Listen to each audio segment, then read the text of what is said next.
Party యొక్క ఆశయాలేంటి? వ్యక్తిగత ఆశయాలేంటి మీకు అని అంటే ఏం చెప్తారు? ఇందులో నా వ్యక్తిగత ఆశయాలు ఏమీ లేవు. నిజంగా వ్యక్తిగత ఆశయాలు ఉంటే అసలు బీసీవై పార్టీ అనేది ఆవిర్భావం జరిగేది కాదు. నేను ఇంత రిస్క్ తీసుకోవాల్సిన అవసరం లేదు. ఇంత రిస్క్ తీసుకొని ఈ దారిలో నడవాల్సిన అవసరం లేదు. ఖచ్చితంగా బీసీవై పార్టీని అధికారంలోకి తీసుకురావడమే ప్రధాన లక్ష్యము.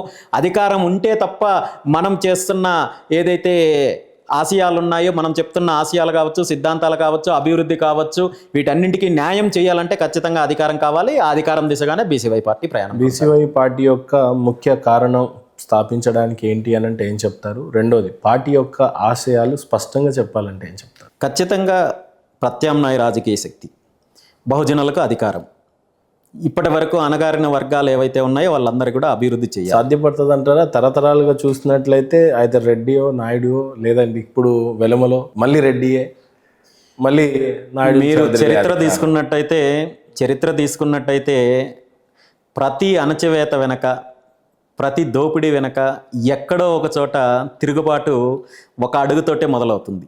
ఆ అడుగే ప్రపంచం అవుతుంది. ప్రజల మద్దతుతో ఈ అరాచకాలని అంతం పలికే చరిత్ర మనం ఎన్నో చూసాం. ఇక్కడ కూడా అదే జరిగి తీరుతుంది. ఖచ్చితంగా 100% రెండు తెలుగు రాష్ట్రాల రాజకీయాల్లో ఒక చరిత్ర అయితే రాయడానికి బీసీవై పార్టీ ముందుంటుంది.